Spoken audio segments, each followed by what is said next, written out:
The hope of Africa.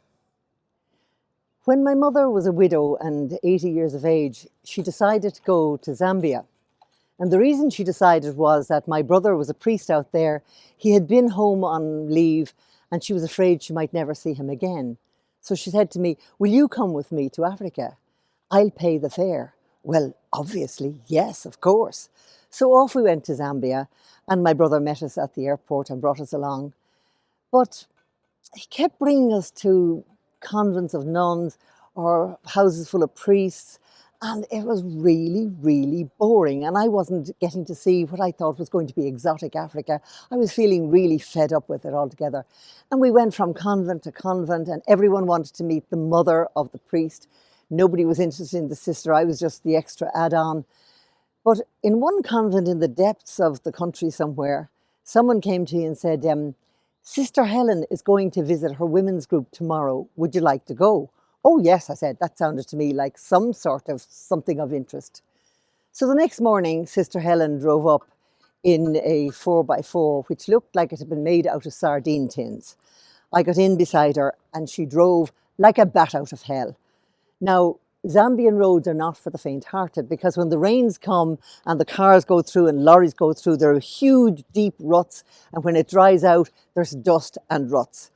And she was driving like mad, and the dust was coming in, and I had dust in my eyes and dust in my nose and dust in my face and dust under my nails, and I'm thinking, what on earth possessed me to go on this trip? And then suddenly she turned into the landscape, and I have no idea how she found her way, but we were just driving over yellow land, and there was the occasional tree. There was no animals. I was hoping I might see a giraffe or an elephant. Nothing. Not a snake, not a bird, nothing. Really, really boring. And then suddenly she drew up beside this bank of elephant grass. And sitting in the elephant grass were about maybe 30 women of different ages, from very old to children. And Sister Helen told me that these women lived very far away, and they were hoping to send their head woman to a training thing in Lusaka. But she needed to speak English because English is the common language. There are something like 84 languages in Zambia. So we went along and she got out her teaching stuff and she started to teach. But it wasn't her just teaching them English. It was a mutual thing where the women were telling us how to speak Tonga.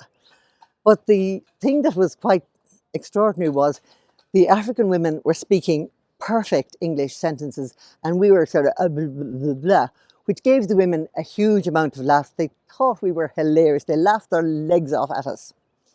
And while we were there, the Sister Helen was also showing the head woman how to crochet a little matney coat for a baby. So the head woman was there crocheting away, and Sister Helen was teaching the English, and eventually the little coat was finished.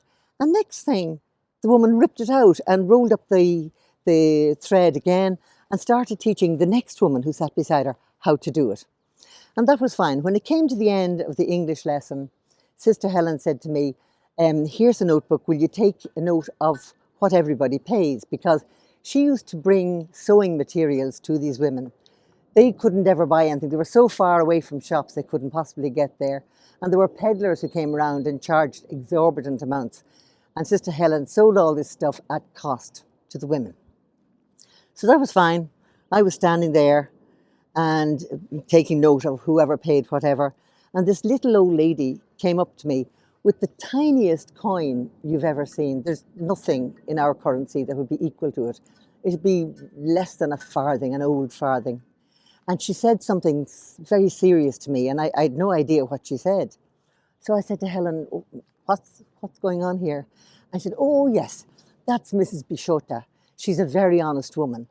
And it turned out that Mrs. Bishota wants to buy one sewing needle, and she would pay for it over 6 months, tiny coin by tiny coin.